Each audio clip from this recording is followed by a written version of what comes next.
My father raised his bourbon glass at the Kentucky Derby watch party and asked the room, "Should we exclude her because her husband is nothing but a lowly mechanic covered in grease?" 11 hands shot up without hesitation. My 6-year-old daughter looked around at every face and asked, "Mommy, why do they look at Daddy like he's dirty?" I lifted her onto my hip and walked out without saying a word. What they didn't know was that 3 years earlier, my grandfather had already signed something at the Bourbon County Courthouse. And the man they had just tried to erase had been keeping records since 1968. 8 days later, a certified letter arrived at their door. It was not written by any lawyer. My father didn't finish reading the first paragraph before he sat down. "My name is Molly Swift, and I am 34 years old. Before we get into this, if you are new here, please take a moment to like and subscribe. It helps more than you know. And while you are at it, drop a comment telling me where you are watching from and what time it is where you are. I love reading those. In Kentucky, there are 2 worlds. One measures a man by the letters after his name. The other measures him by whether his hands come home clean or come home tired. I was born into the first and raised on weekends by the second. I work at the VA Medical Center in Lexington. I am an occupational therapist. My patients are Vietnam veterans and Gulf War veterans, and a growing number of men and women who came home from Iraq and Afghanistan with backs that no longer bend the way they used to. My job is to help them relearn how to hold a coffee cup, tie a shoe, lift a grandchild. It is careful, patient work. It has taught me that dignity does not live in a resume. It lives in whether a person keeps showing up when the body says no. I live in Georgetown with my husband Tanner and our daughter Wren. Georgetown is a small town 26 miles west of my grandfather's farm and 15 miles from my parents' house in Lexington. Most people never have to choose between 2 versions of Kentucky. I did. I chose wrong for a long time. My parents live in the Ashland neighborhood of Lexington. If you know the city, you know what that means. Big lots, Ionic columns, the Junior League. My mother, Millicent, sits on the Junior League board. My father, Bradford, is a retired corporate lawyer who still drives to the Lexington Country Club every Saturday for lunch and 18 holes if his back allows it. Their house has 5 bedrooms and a piano nobody has played since my sister moved out. For a long time, I was the family disappointment in a family that measures disappointment in decibels of Sotheby's price tags. My mother's Christmas card in 2023 said, "Bradford and I hope everything is going well for you and yours. Love, Mom." That is a whole language, that phrase, "and yours." It does not include names. The other Kentucky is my grandfather. His name is Havelock Redgrave. He is 81 years old, though he keeps forgetting to update the number when people ask. He served 2 tours in Vietnam. He came home with 2 Purple Hearts and a typewriter he carried on his lap from Saigon to San Francisco. Underwood Model 6, made in 1948. It still works. It is on the desk in his study at Redgrave Farm in Bourbon County, and every important thing he has ever written was written on it. He owns 85 acres, a federal-style house from 1849 that has been in his family since it was built, a horse barn from 1889 that leans slightly to the west now, a tractor shed with a dirt floor, and 12 antique tractors in various states of dignity. He drives a 1998 Ford F-150. He makes his own bread on Sundays. He typed his own will in 2020. I only found out how carefully he had protected me after they held the vote. I grew up feeling like a scholarship kid inside my own home. It is hard to describe if you have not lived it. Everything looks fine from the outside. The house was warm. The refrigerator was full. But love, in my parents' hands, was portioned like an inheritance. My sister Delaney got the double serving. I got the leftover plate. Delaney is 3.5 years older than I am. She has been the reference point my whole life. When she was 18 and I was 15, she came second runner-up at Miss Bluegrass. 2 years later, she won it outright. My father hung the crowning photograph above the piano in a heavy walnut frame. My photographs, the few that existed, went into a cardboard box in the guest closet. My 10th grade honor roll certificate, my University of Kentucky acceptance letter, the picture of me from the day I graduated with my Master of Occupational Therapy in 2016. All of them, in a box, waiting. At dinner, the night I got into UK's occupational therapy program, my father asked me why I had not applied to Vanderbilt. My sister was already there, in her second year. He said, "Delaney is going to Vanderbilt. You should think about state school. Practical girls need practical plans." I was 20. I said, "Occupational therapy is a good career, Dad." He said, "It is a career for practical girls." Which is a hard sentence to argue with because it sounds like a compliment if you say it fast. My photograph made it onto the piano only after I moved out. The summers before all that were different. My parents flew to Nantucket every July and August. They did not take Delaney or me. Delaney went to horse camp in Vermont. I got sent to Redgrave Farm. I did not mind. I never once minded. My grandmother, Adelaide, taught me to make bourbon pecan pie in a cast-iron skillet. She had gray-blue eyes and a laugh that started in her throat and worked its way up. She said things that took me 20 years to understand. She said, "Some flowers grow better in the shade, Molly girl. Your parents are looking for lilies. You're bluegrass." My grandfather taught me the difference between a 1952 Ford tractor and a 1954 Ford tractor by ear. I could not do it now. But at 12, I could. That is where I learned that love has a smell like diesel and warm butter, and that certain kinds of people know how to sit still in a room for a long time without needing anyone else to talk. When I turned 16, Delaney had just started at Vanderbilt. She got an Audi A4 for her 19th birthday because her old car had been unreliable for interstate driving. 6 months later, on my 16th, I got a photo frame from Tiffany and $150 cash. My little brother Camden was 11 then. He was sitting cross-legged on the floor when I opened the envelope. He looked at the frame and then at me and asked, "Molly, is your birthday later? Is that why?" Camden was the only one who ever asked me why. He would forget how to ask 20 years later. My grandmother started to slow down in the fall of 2017. Congestive heart failure. My mother visited 3 times over the next 6 months. Delaney visited once. Camden called on Christmas Day. I drove from Lexington to Bourbon County every single Sunday. I did not tell my grandfather I was doing it for him. I told him I was doing it because I liked the drive. He knew what I meant. Adelaide passed in October of 2018. She was 72 years old. At the funeral, my grandfather stood at the front of the small Bourbon County church with his hat in his hands. He looked at my mother when he spoke. He said, "My wife knew who came. Her mother knew who came. Redgrave women have long memories." He was already writing something in his head that day. I just didn't know it yet.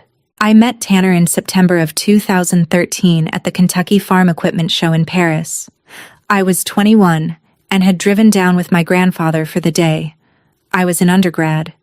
He was there to look at parts for a project he refused to describe. We were walking past booth 12 when my grandfather stopped short.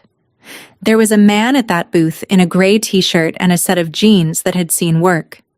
He was bidding on a 1938 John Deere Model B, and he was bidding calmly, which meant he was bidding to win. He was 26 years old. His name tag said, Tanner Swift, Swift Ironworks, Georgetown. He won the bid. He turned around and saw me looking at the tractor. He set his paddle down and said, "Ma'am, if you need help identifying anything at the front row, I'm at booth 12. He was not flirting.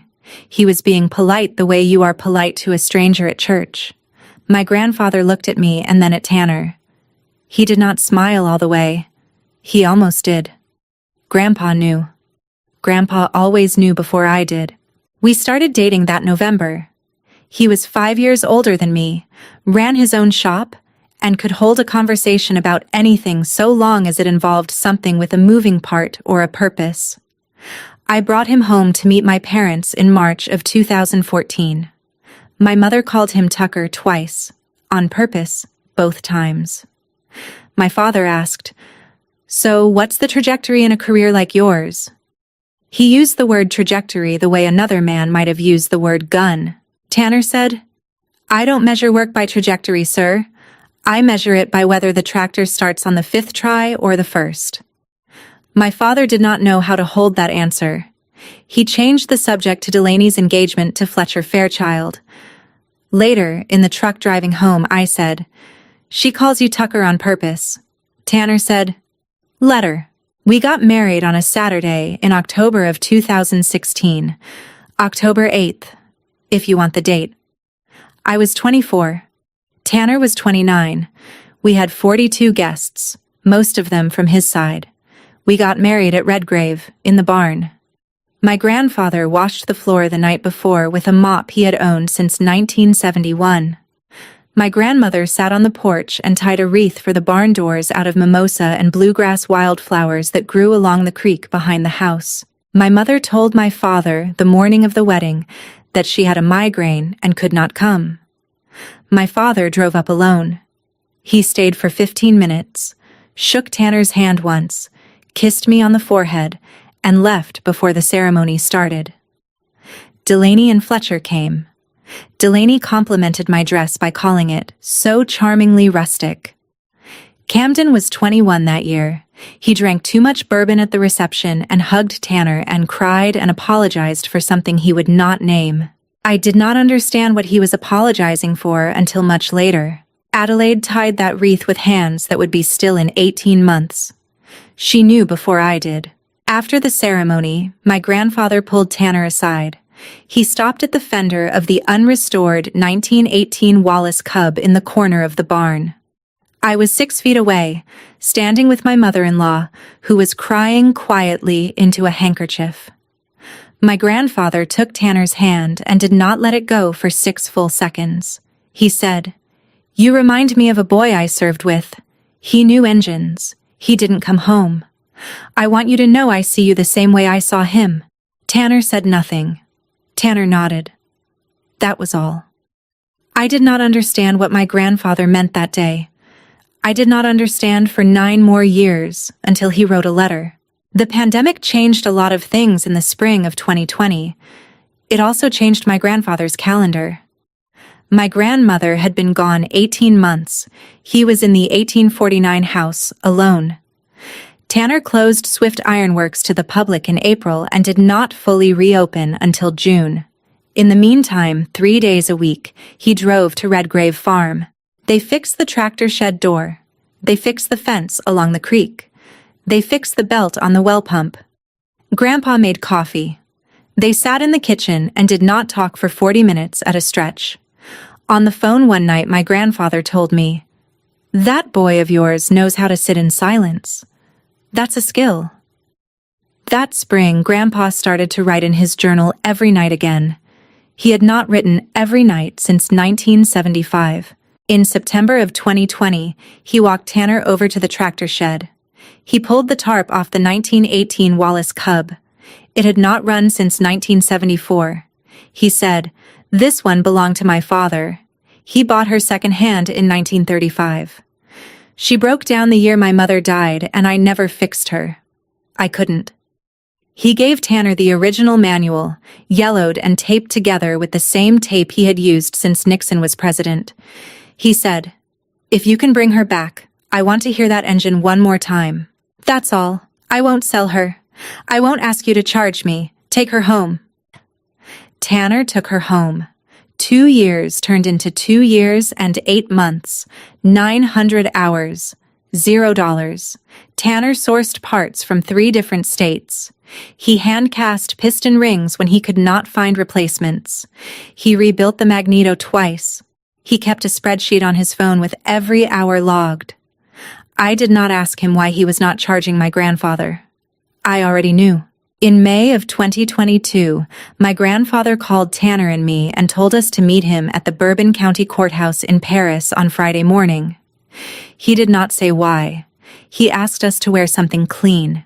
May 6th, 2022, a Friday, Bourbon County Courthouse. We drove up in Tanner's Ranger and I met Grandpa at the front steps. Willem Kilgore, his lawyer since 1984, was waiting in the county clerk's office with a single piece of paper. It was a deed of gift. 1 page. He was transferring 15 acres of Redgrave land to Molly Swift and Tanner Swift in joint tenancy with rights of survivorship. Those 15 acres included the horse barn, the tractor shed, and the small 2-bedroom cottage where the farmhand used to live in the 1950s. He signed. Willem notarized. The clerk stamped it and recorded it. 22 minutes, start to finish. In the parking lot, he looked at Tanner and me and said, "That barn holds my ghosts. Now it holds yours too. Take good care of both." My father would not know about that deed until 8 days after the vote. 2 weeks later, Tanner installed 4 SpyPoint cellular game cameras around the property. He told my grandfather they were for coyotes. My grandfather had lost 2 hens that spring. The cameras ran on AT and TLTE. Uploads went to Tanner's phone. Neither of them thought about coyotes on 2 legs at the time. In March of 2024, the Wallace cub started for the first time in 50 years. Grandpa sat in the seat with his hand on the throttle. When she caught, he closed his eyes and cried. I had not seen him cry since Grandma's funeral. Farm Collector magazine ran a 6-page feature on the restoration in their May 2024 issue. The photograph they used on page 42 was of Tanner leaning against the fender with a pair of leather work gloves in his back pocket. Those gloves were from 1969. My grandfather had handed them to him a month after the restoration was complete. He said, "Yours now. Don't wash the leather too clean." My mother found the magazine on Delaney's coffee table in August. She called me on the 3rd of August, 2024. Her voice was tight. She said, "Farm Collector? Really? What is that magazine even for?" 2 weeks after that phone call, my father sent an email to Mecum Auctions. Ren was born on April 15th, 2019, 3 weeks before Kentucky Derby. My water broke at 3 in the morning. Tanner drove me to Baptist Health Lexington and called my grandfather from the waiting room. My grandfather drove from Bourbon County in his F-150 and arrived while I was still in labor. He walked into my hospital room after she was born, carrying a single stem of pink mimosa from the tree behind his house. He put it in a plastic cup with tap water and set it next to my bed. My mother came 2 days later with a gift basket from Neiman Marcus. My grandfather cradled Ren in one arm and said, "This is a little colonel." That is Kentucky's tradition. Every good horse gets a title before they've earned it. He said she would earn hers. That basket sat unopened in our nursery for a full month. The mimosa lasted 3 days. I dried it and pressed it into the front pages of the copy of Charlotte's Web my grandmother had given me when I was 7. Ren rode her first horse when she was 4. My grandfather had spent the previous year quietly moving 4 retired thoroughbreds into her name. He filed them under the Kentucky Uniform Transfers to Minors Act in the spring of 2023. I was the custodian on paper. The horses stayed at Redgrave. Their names were Blossom Girl, Whiskey Lake, Bourbon Sunrise, and Little Wing. Blossom Girl had won at Keeneland in 2011. My grandfather bought her from her retired owner in Louisville and told the man he would give her the softest 10 years of her life. He put Ren on Blossom Girl in June of 2023. Tanner walked alongside, holding the lead. Ren, who had barely started to lose her lisp, said, "My horses." She said it like she had known the whole time. On a Sunday afternoon in September of 2024, Ren asked my grandfather about the wooden box on his desk. She was 5 and she had noticed it on and off for a year. He opened the box for her that day. Inside were 2 purple hearts, a broken watch on a corroded metal band, and a black and white photograph of 3 young men in fatigues. She held one of the medals in both hands. It was heavier than she expected. "Grandpa," she said, "why are there 2? "Because I got shot twice," he said, "and I came home twice. That is the whole story a 6-year-old needs."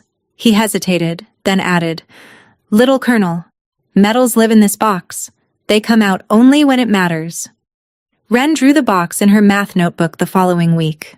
Her teacher sent home a note asking me to confirm the story her drawing implied. I confirmed it. I did not know how much that drawing would matter until 9 months later.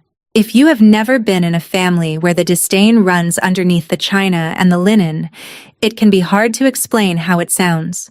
The knife does not cut down. It shaves. Very small strokes. Over years.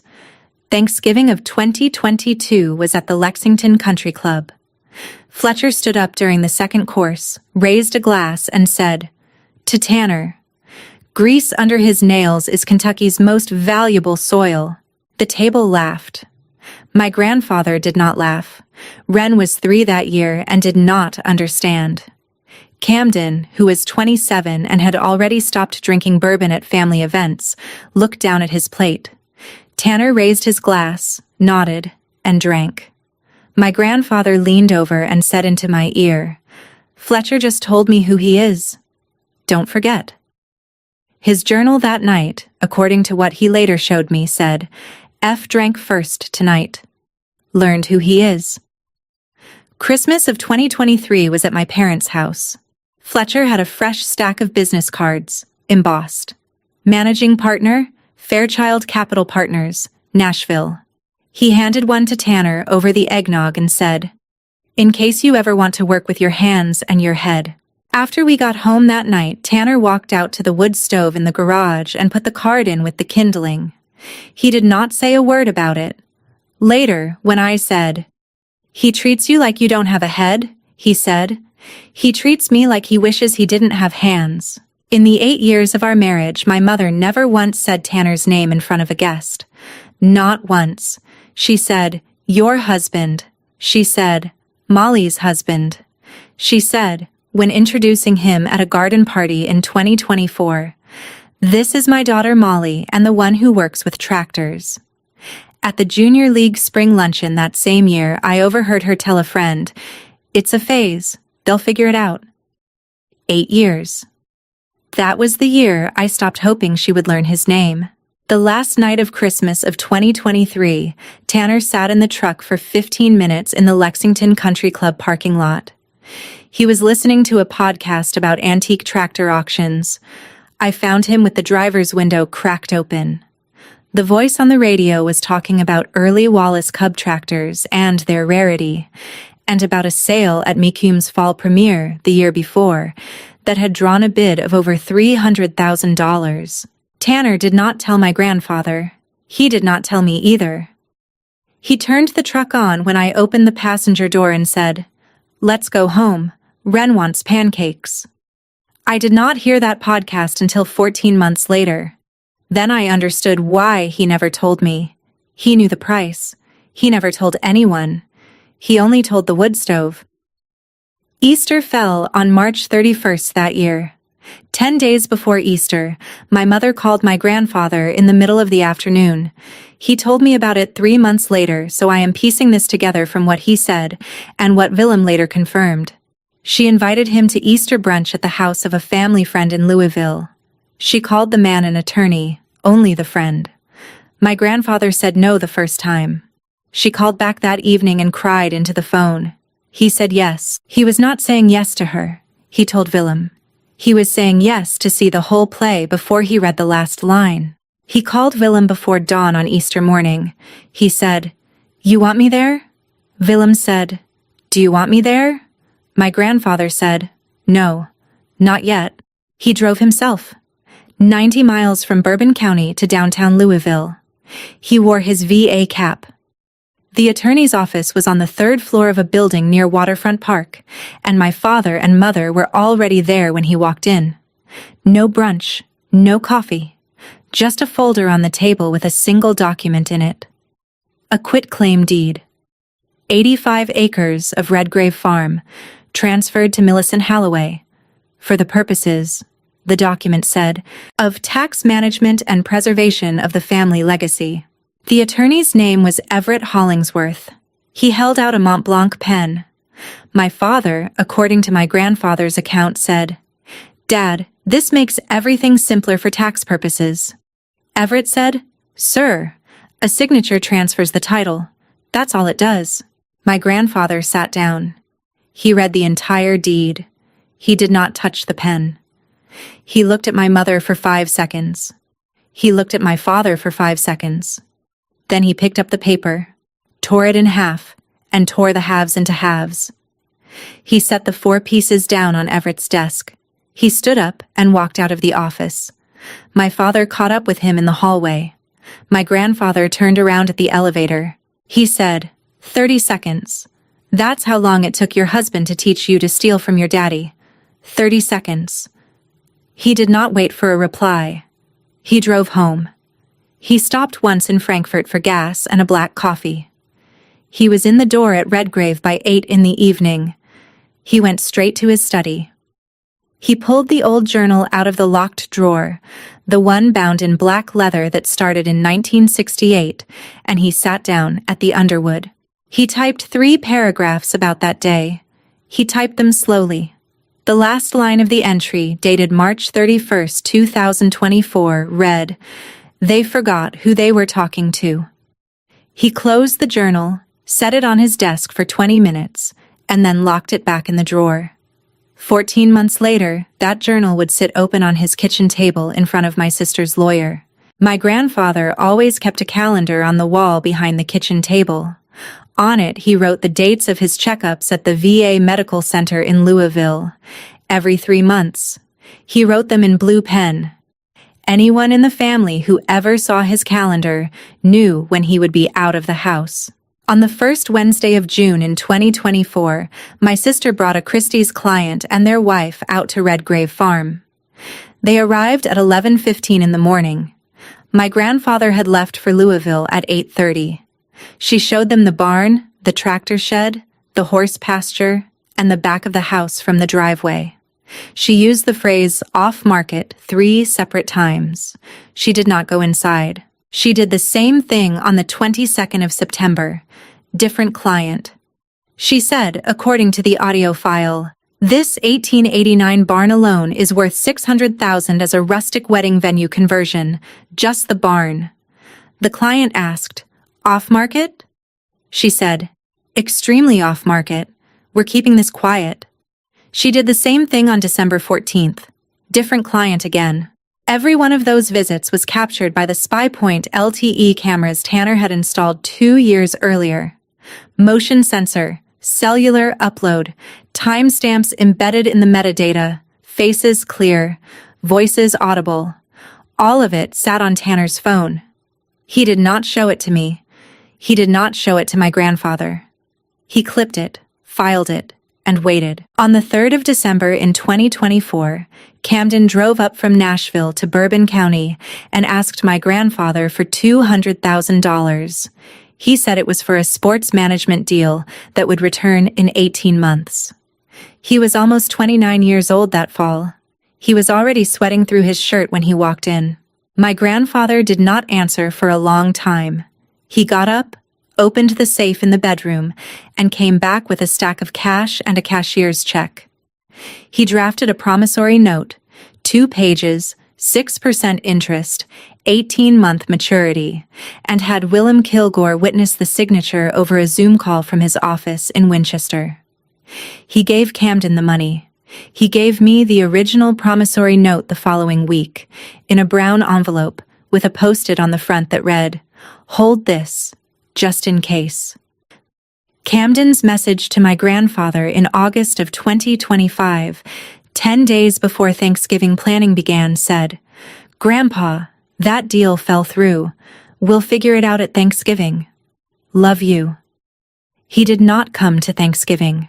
On the 18th of March in 2025, My father sent an email to Mecum Auctions Vintage Farm Equipment Division in Walworth, Wisconsin. He asked for an informal appraisal of my grandfather's 12-tractor collection for estate planning purposes. 3 weeks later, a Mecum specialist called Swift Iron Works in Georgetown to verify the restoration provenance of the Wallace Cub. Tanner took the call. He confirmed the provenance without giving up more than he had to. When the specialist hung up, Tanner wrote a single line on his business calendar for April 8, 2025. It read, Mecum called Wallace Cub, BH inquiring, do not raise. 6 weeks after that call, my father hosted a Kentucky Derby watch party. We arrived at my parents' house at 2:45 in the afternoon on Saturday, May 3, 2025. Wren wore a pink cotton dress and a small cowboy hat we had bought at the Woodford Reserve gift shop 2 weeks earlier. Tanner wore a clean button-down and jeans and the boots he saves for weddings and funerals. I wore a dress my grandmother had given me for my 30th birthday. There were already 32 guests on the property. My mother was in the kitchen with 2 of her friends from the Junior League. My sister and Fletcher were on the back porch mixing bourbon mint juleps. My father met us at the front hall and said, "You made it. Not welcome. Not glad you're here. Just, you made it." My mother kissed the air beside my cheek. When she introduced Tanner to a couple from Louisville, she did not say his name. She said, "This is my daughter Molly and her husband." Wren looked up at me. She said quietly, "Mommy, they didn't say Daddy's name." She noticed before I did that day. There were 8 leather chairs arranged in the living room around the flat screen.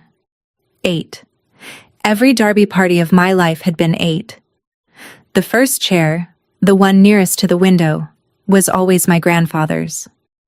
It was closer to the fireplace. It had a little pillow that had once belonged to his mother. I counted 7 chairs. I asked my mother where Grandpa was. She said, "Daddy said he was working on some old glove." I stopped asking. She turned away. I looked at Tanner. Tanner looked at the chairs.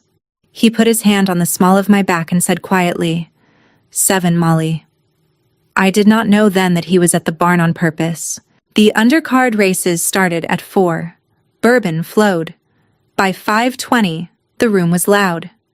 Fletcher was standing near the television with a group of his college friends and was telling a story about the best restoration in Kentucky.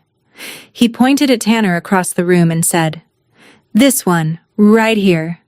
Grease under his nails is our most valuable soil." The group laughed. Delaney laughed and added, "He's practically part of the barn." Wren tugged the hem of my dress and asked, "Mommy, why are they laughing at Daddy?" Wren noticed the second time. My grandfather had noticed the first.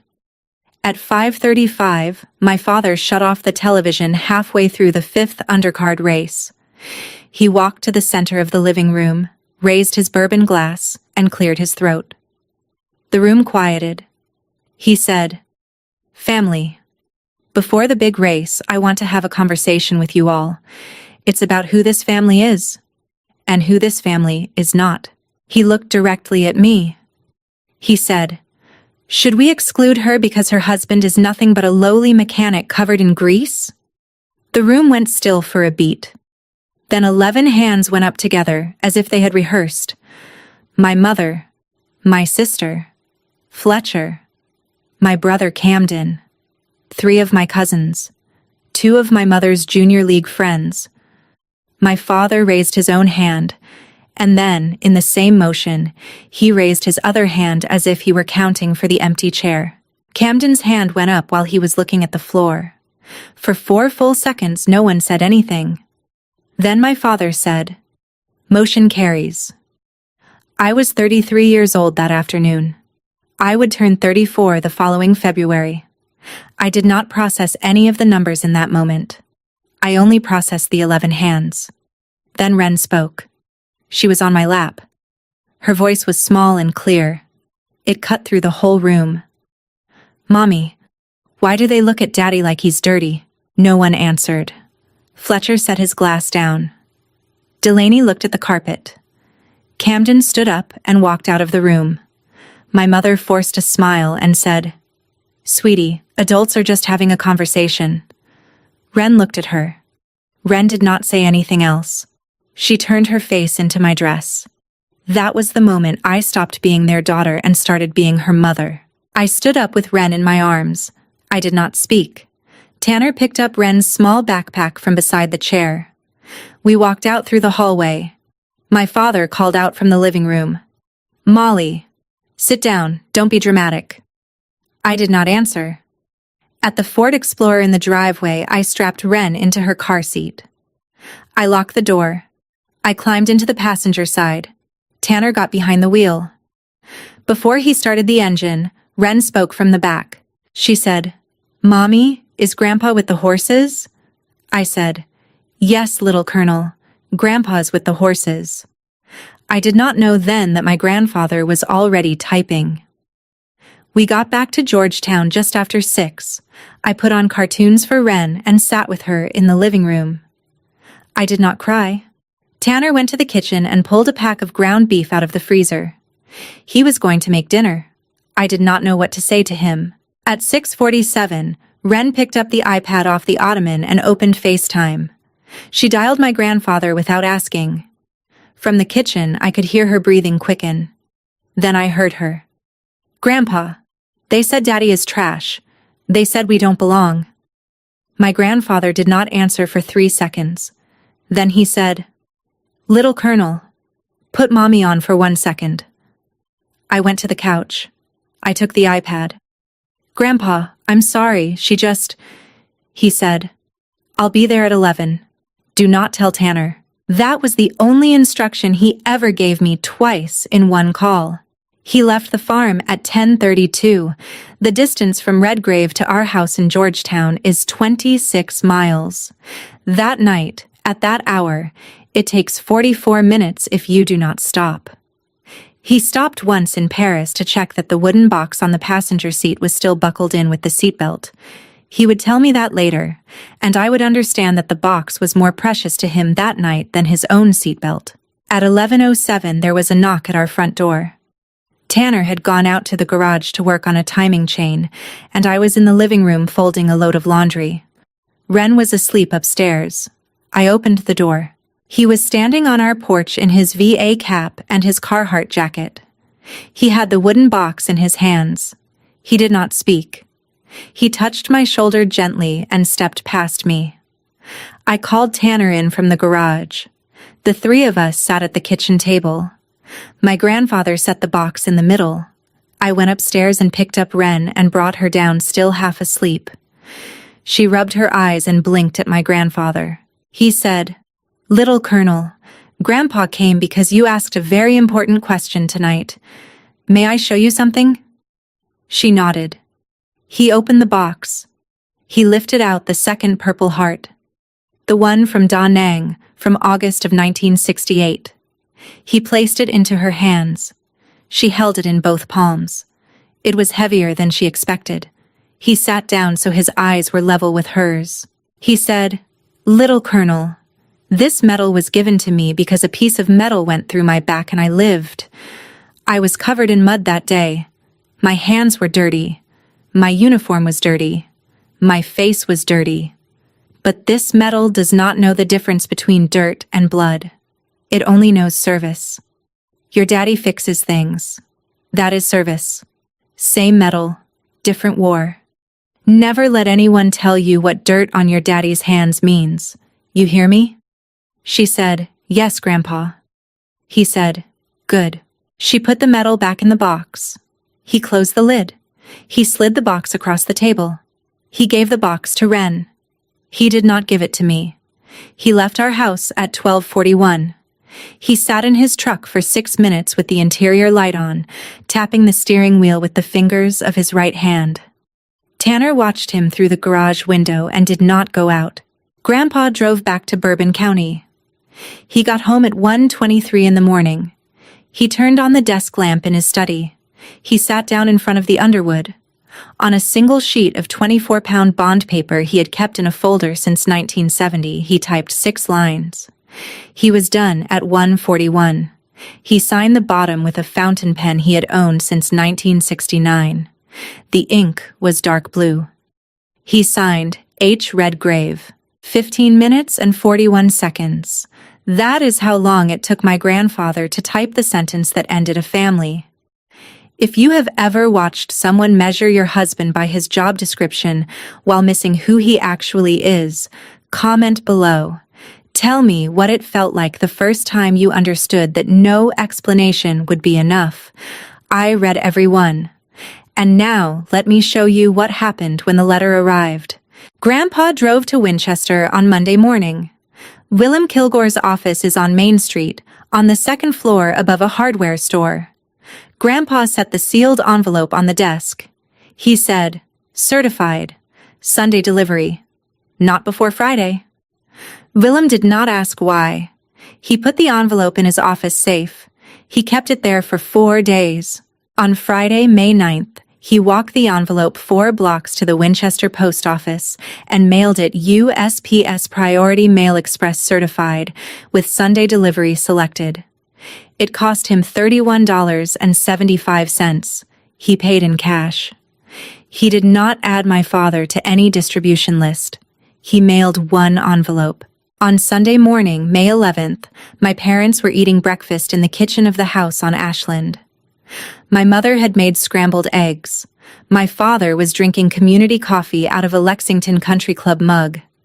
At 10:38, the doorbell rang. The USPS Priority Mail Express carrier held out a small handheld device. My father signed his name across the screen. He walked back to the kitchen with the envelope in his hand. The return address said, Willem Kilgore, Esquire, Winchester, Kentucky. My father tapped the corner of the envelope on the counter and said out loud, "Willem stamped it. Willem didn't write it." He turned the envelope over. He slit it with a butter knife. Inside was a single sheet of paper. No law firm letterhead. No secretary's signature block at the top. Just 6 typed lines on 24-pound bond paper and a signature at the bottom in dark blue fountain pen ink. He read the letter out loud. My mother stood next to him and read it over his shoulder. The letter said, Bradford, Millicent, Delaney, Camden. You voted a member out of a family. I am the head of that family until my last breath. You have therefore voted yourselves out of mine. The deed for 15 acres was transferred to Molly and Tanner in May of 2022. The tractors are Tanner's. The rest goes to Wren. You get nothing from Redgrave land. Not 1 acre. Not 1 bale of hay. Not 1 horseshoe. Do not come here. H. Redgrave, U.S. Army, retired. My father stopped talking after the 3rd line. My mother repeated the words, May of 2022, 4 times. She said them the way a woman recites a Bible verse she is trying to memorize. My father set the letter on the counter. He walked 3 steps into the dining room. He sat down on the walnut floor he had personally selected in 2003 when the house was renovated. He sat straight-backed with his knees bent. He looked at the window for 4 minutes without speaking. Then he said, The barn was signed away in 2022. I was sitting at the country club that day. I remember. My mother said his name 3 times. He did not answer. My mother picked up her phone. She dialed my number. It was 11:14 in the morning. I was sitting on the front porch of our house in Georgetown drinking iced tea. Tanner and Wren were at the barn feeding the horses. The phone rang 4 times. I looked at the screen. It said, Mom. I pressed decline. 30 seconds later, a text message came through. It said, Molly, call me. This is urgent. Mom. I put the phone face down on the porch table. I finished my iced tea. I did not text back. For 34 years, I had called her Mom. For 30 seconds, I had thought about what I was going to call her from now on. I would answer the phone once more that week. Only once, and only after Delaney called first. 5 days later, on Friday, May 16th, my grandfather's office received a certified letter from Cavendish and Marchand LLP in Lexington. It was signed by an attorney named Devlin Marchand. It was 3 pages. It threatened an undue influence claim against the deed of gift from May of 2022 and the will from September of 2020. It said the family had reason to believe that transfers had been made under pressure from me and my husband. Willem called my grandfather at 3 that afternoon. He read the letter to him over the phone.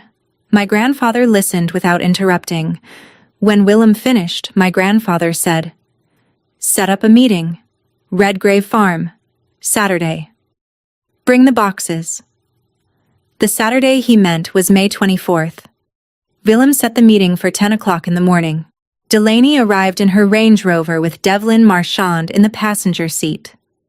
She parked beside the mimosa tree. She did not look at the barn. She did not look at the tractor shed.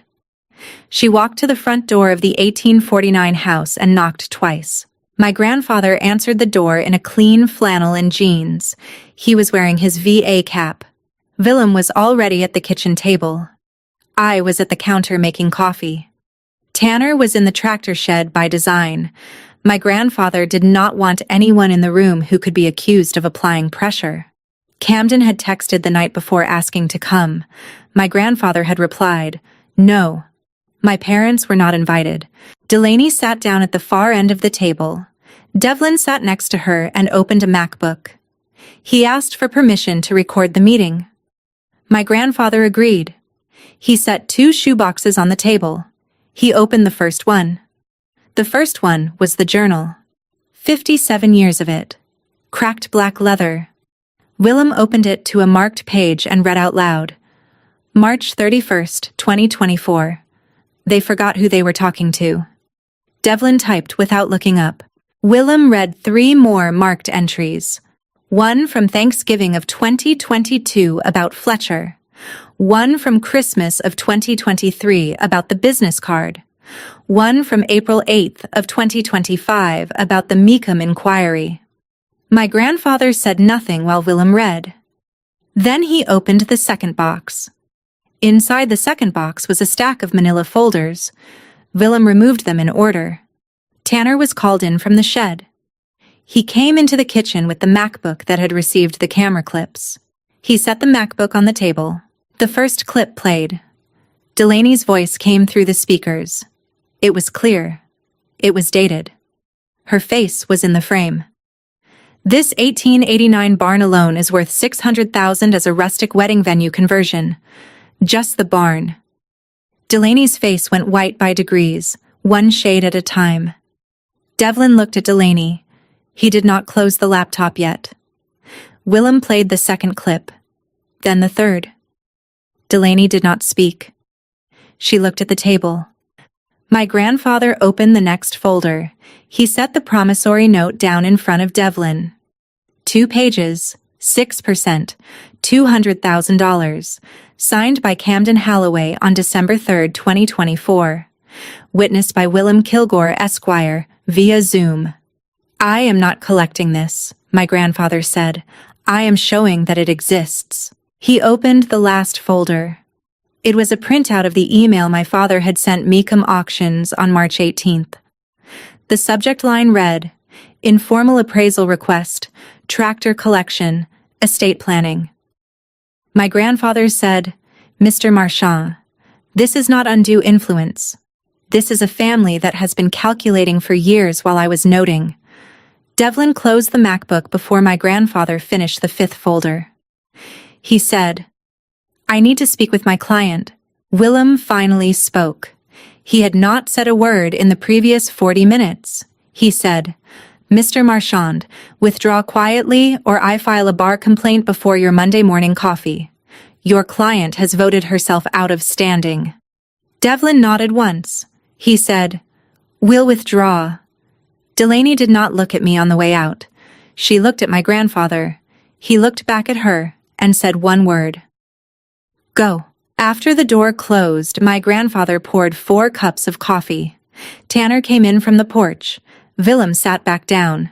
For 3 minutes, no one spoke. Then I said what I had been thinking since Wren asked her question on Derby Saturday. The promissory note stays in the drawer. I will not collect it while Grandpa is alive. When he is gone, I will not collect it either. That is not mercy. That is a receipt kept in place. I paused. I looked at my grandfather. Camden may write a letter every year. He may not come here. Bradford, Millicent, Delaney. They do not exist on Redgrave land. If they want a future with Wren, that will be Wren's decision, made when she is old enough to understand what she is choosing. My grandfather set his coffee cup down. He nodded once. That was all. Thanksgiving that year was on the 27th of November. 6 months and change after the vote. My grandfather cooked the turkey himself, which was a first. He also invited 3 men I had not seen inside the 1849 house in many years. Silas Greaves, 84. Vietnam. 1st Cavalry Division. My grandfather's oldest friend since 1969. Silas had been a plumber in Winchester for 55 years. His hands looked like leather. Otis Fenwick, 79, Vietnam medic. He had lost his wife the year before and had barely come out of the house since. Rufus Kilgore, 81, Korean War, Willem Kilgore's father. He walked with a cane and refused to use it in a straight line. Willem came too. That made 8 of us at a table with 8 chairs. Wren sat between my grandfather and Silas. After dinner, we moved to the fireplace. Silas poured himself another 2 fingers of bourbon and settled into the deep armchair. Wren climbed up onto my grandfather's lap. She was 6.5. She said, "Grandpa, what did you and Silas do in the army?" My grandfather had not told a Vietnam story at a Thanksgiving table in more than 30 years. He looked at Silas. Silas nodded. My grandfather said, "Little Colonel, there was a boy named Bishop. He was a corporal. He knew engines the way your daddy knows tractors. His job was to keep the supply trucks running so the men in the field could eat. One night in the Delta, he did not come back." Wren said, "Where is he now?" "He's on a wall in Washington," my grandfather said. "That is why I remember Tanner every day." Tanner, who was sitting on the other side of the fireplace, did not move. He looked at my grandfather for a long time. Wren, still processing, turned to Silas. She had noticed his hands. She said, "Sir, does dirt come off your hands?" Silas set his glass down. He held up his palms so she could see them. The lines were dark and the knuckles were rough. He said, "Little Colonel, dirt only comes off when you stop working." "Only then." "And I plan to keep going for a while yet," Wren said. "Same as Daddy?" Silas smiled at her. "Same as your daddy. Same as your grandpa. Same soul. 3 names." Wren nodded. Then she got down off my grandfather's lap and went to the coffee table for her crayons. The winter after that was very quiet. My father did not call. My mother did not call. Delaney did not send a text. On the 24th of December, my mother posted a Christmas card photo on Instagram. It was Delaney, Fletcher, Camden, my parents, and a golden retriever we had never met. It was captioned, "Grateful for family this year." Tanner and Wren and I were not in it. I did not comment. I did not unfollow. I muted. In the 2nd week of January, a 1-page letter arrived at Willem Kilgore's post office box in Winchester. Willem opened it, read it, and called my grandfather. My grandfather called me. He told me it was from Camden. He said, "Come read it, don't reply yet." I drove out to Redgrave the next day. Camden's handwriting was small and careful. The letter said, "Molly." I raised my hand because I owed him money, and I was afraid. That does not make it right. I am not asking to come back. I am telling you the truth once. Camden. I filed the letter in the drawer of my grandfather's desk, next to the promissory note. Both of them stayed there. Wren turned 7 on April 15th. We celebrated at Redgrave Farm. My grandfather bought a bourbon pecan pie mix on a whim and let me finish it with the recipe my grandmother had used since 1962. Silas and Otis came. Willem drove out. Rufus was in the hospital that week, but he sent a card with a $5 bill folded inside. 7 candles on the pie. Wren blew them out. Before I could tell her not to say her wish out loud, she said it. I wish Grandpa gets to see me drive the Wallace Cub. Everyone laughed. My grandfather did not laugh. He looked at her and said, "You will drive her before I stop watching, little Colonel." He was still watching. That was enough. May 2nd, 2026 was a Saturday. It was also Kentucky Derby Day. 1 year to the day after the vote, we were at Redgrave. Tanner was in the barn. He had spent the previous week getting the Wallace Cub ready for a slow lap around the 15 acres my grandfather had signed over to us in 2022. My grandfather sat on the top rail of the pasture fence in his VA cap, holding a mug of community coffee. Willem was standing near the fence with his hands in his pockets. Wren ran over to me. Her hands were dark at the fingertips. She had helped Tanner check the oil. She said, "Mommy, is Grandpa going to teach me to drive it?" I said, "One day, little Colonel. One day soon." She looked down at her hands and frowned. "Mommy, does dirt come off?" I knelt down beside her. I took one of her small hands in mine. "Only when you stop working, sweetheart. Only then." The Wallace Cub caught on the second turn of the crank. The engine barked and settled. The sound rolled